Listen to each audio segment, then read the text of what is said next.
Oke, baiklah, kembali lagi bersama saya Teo Coding. Pada kesempatan kali ini kita akan melanjutkan untuk integrasi Mapbox pada aplikasi kita. Oke, jadi di sini kita kembali ke coding. Jadi kalian fokus ke bagian view. Di sini kita kan dapat yang namanya access token nih. Nah, access token ini ada baiknya kita taruh di env. Oke, jadi aku cut dulu ini. Aku cut kira-kira seperti ini. Kemudian di sisi env kita tambahkan di sini sebuah variabel baru, mapbox key. Oke, kira-kira seperti ini. Kita kemudian di save.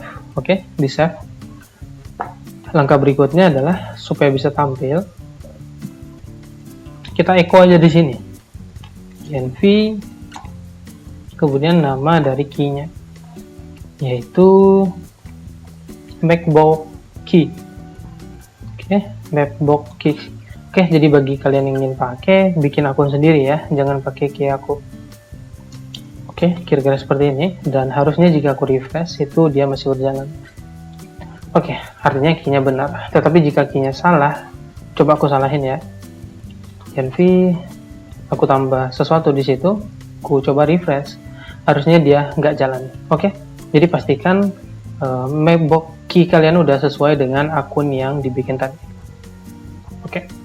Nah, jadi langkah berikutnya adalah kita di sini bakal melakukan yang namanya sedikit konfigurasi. Jadi di sini aku bakal ngebikin, karena kita menggunakan liveware, kita harus ngasih di sini where ignore, agar nanti ketika ada update pada view itu dia nggak ikutan, kira-kira seperti itu.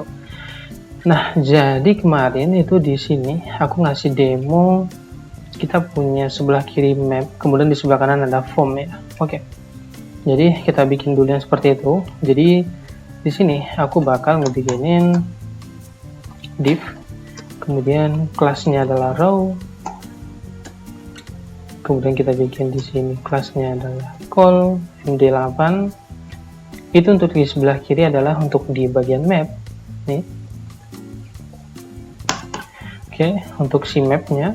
Kemudian satu lagi untuk di sebelah kanan itu adalah untuk si formnya, call md4. Kira-kira seperti ini. Aku berikan placeholder. Oke, form. Oke, kira-kira seperti itu. Dan jika aku refresh, harusnya dia udah di sebelah kiri dan di sebelah kanan. Dan satu lagi di sini untuk di bagian sisi map, kita bisa ngasih width-nya adalah 100%, sedangkan height-nya itu adalah apa ini di sini? Kita kasih 80 VH. Oke. Kita coba refresh. Nah, harusnya map kita udah gede.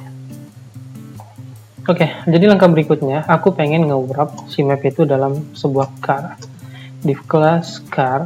Kemudian di sini kita tambahkan div class car header beserta judulnya mapbox.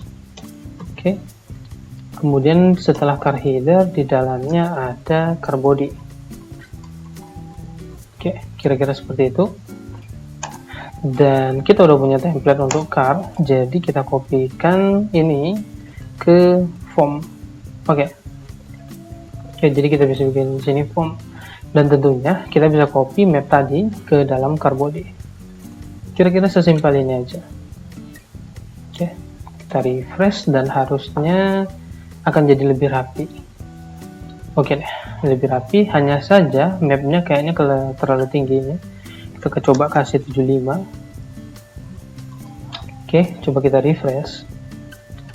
Oke, harusnya kita punya map yang seukuran dengan layar komputer kita. Oke, kemudian langkah berikutnya untuk form itu kayaknya kita nggak butuh sekarang, tapi itu nanti. Tetapi di sini aku mau nambahin satu lagi kelas container float agar ada padding di sisi kiri dan kanan. Oke, jadi lebih rapi deh. Kemudian untuk di sisi sini kita bisa ngasih backgroundnya adalah dark, kemudian teksnya adalah white. Begitu pula untuk di sisi sebelah kanan. Oke, kita coba di sini tambahkan di bagian sebentar, ini mapbox, ini header. Oke, save, refresh. Oke, jadi untuk stylingnya itu aku tinggalin terakhir ya. Jadi kita ngebikin dulu aja. Jadi kita bakal ngambil location dari yang ada di map. Nah, gimana caranya? Jadi untuk melakukan hal tersebut, kita harus ngebikin sedikit coding lagi di sini. Nah, gimana caranya? Jadi aku pengen nambahin sebuah function di bawah sini. Jadi kita bermain ke JavaScript lagi, bukan ke PHP untuk sekarang. Jadi aku mau bikin di sini map. Kemudian ketika diklik, nah ketika dia diklik, maka dia bakal ngasih sesuatu ke kita. Oke. Jadi di sini aku pengen ngasih console log. Nih, console log yang di bagian pertama itu adalah langlat untuk jadi gini aja caranya yang bagus. Jadi gue bikin dulu sebuah variabel longitude sama dengan i titik lng lat kemudian lng.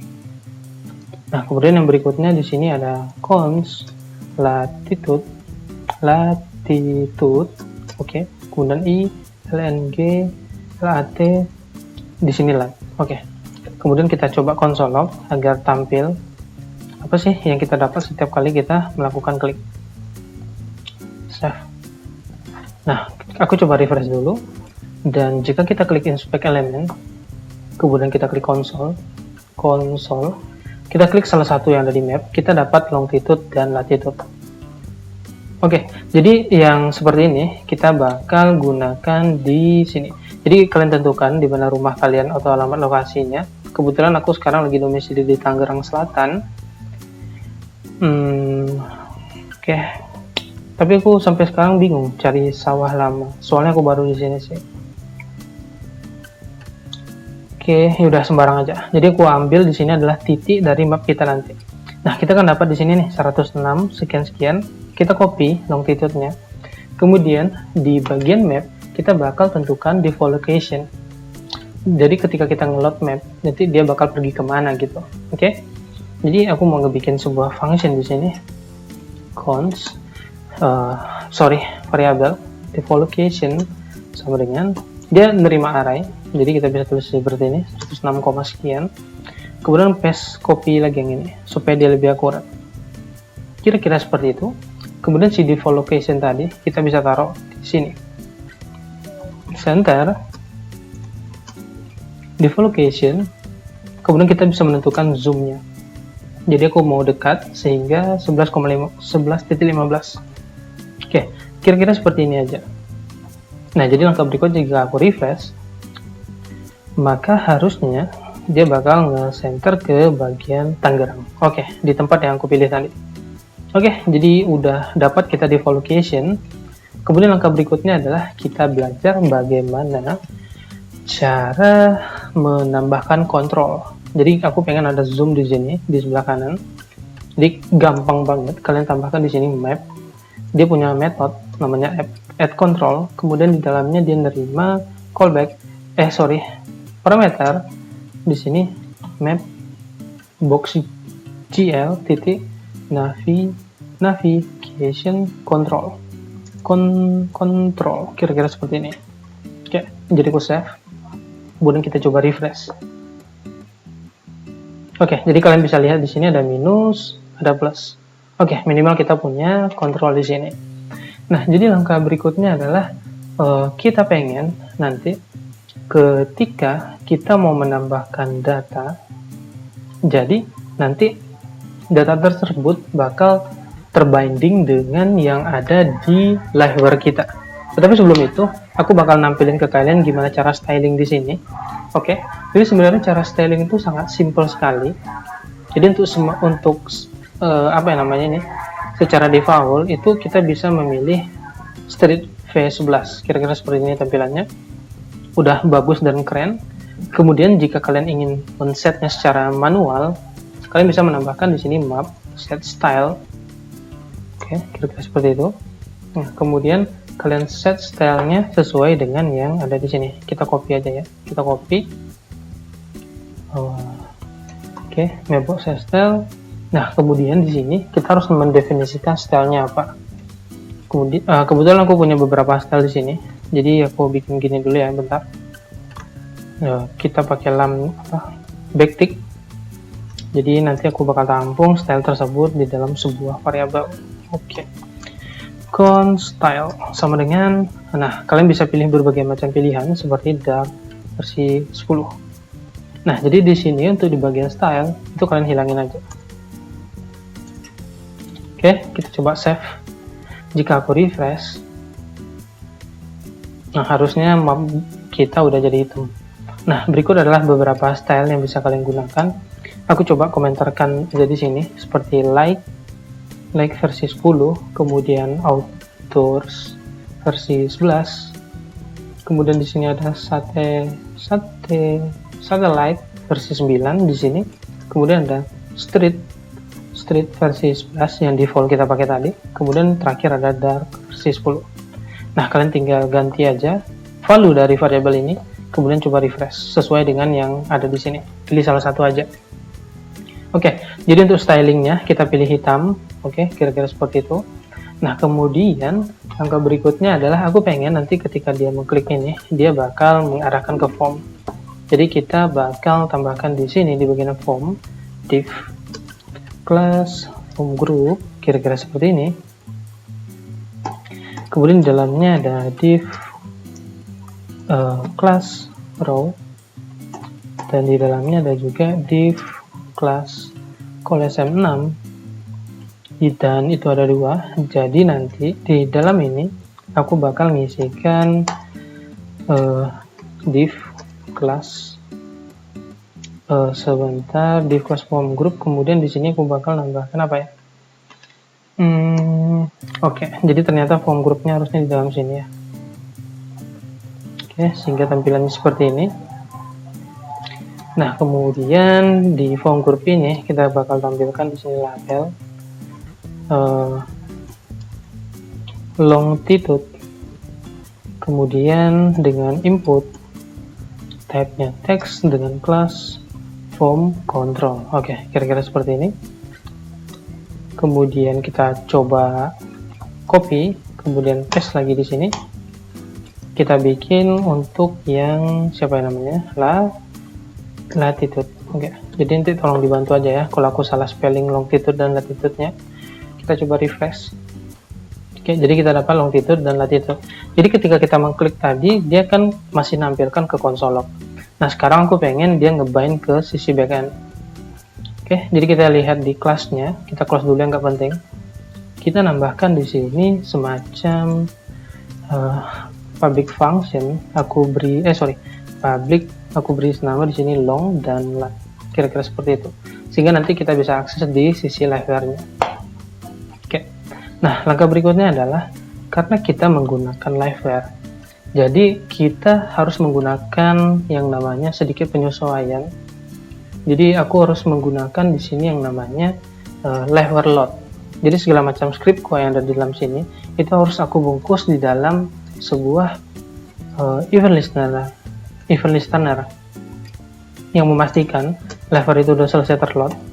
Kemudian jika udah, baru deh aku bisa ngakses. Jadi aku bikin di sini dulu dokumen add event listener, kemudian liveware load, kira-kira seperti itu. Nah, kemudian dia baru deh kita masukkan di sini codingan JavaScript kita tadi. Oke, pastikan seperti ini aja, save.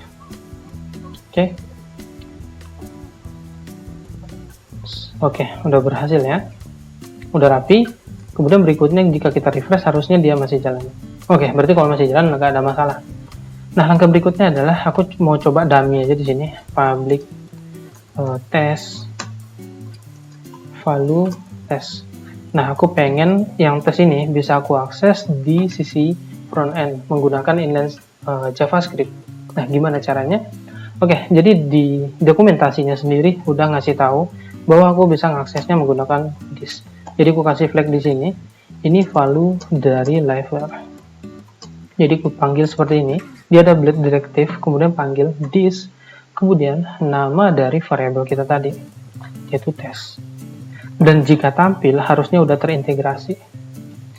Aku refresh, aku klik inspect, kemudian aku klik console, jika tampil. Oke, mantap. Ini value dari lever. Value isinya adalah value test. Oke, berarti kita udah berhasil integrasi dan script di sisi lever. Oke, jadi langkah berikutnya adalah, karena kita tahu yang seperti itu bisa, jadi aku pengen ketika dia mengklik, jadi aku bakal melakukan set di sini. Jadi aku nggak perlu konsol log lagi sih. Jadi aku panggil aja seperti ini, this long sama dengan, ya udah kalian tinggal tebak aja longitude. Kemudian this lat sama dengan latitude. Oke. Nah, masih ada yang kurang karena kita belum melakukan binding terhadap input tadi. Jadi kalian harus tambahkan di sini wire model sama dengan kemudian nama dari variabelnya. Oke. Jadi kita tambahkan seperti ini untuk long dan lat. Save, dan jika aku refresh harusnya dia udah berjalan sebagaimana mestinya. Oke, klik. Oke, muncul. Klik, muncul. Klik, berubah. Klik, berubah. Oke, kira-kira seperti itu. Jadi sekian untuk tutorial kali ini, kita akan lanjut di tutorial berikutnya. Terima kasih.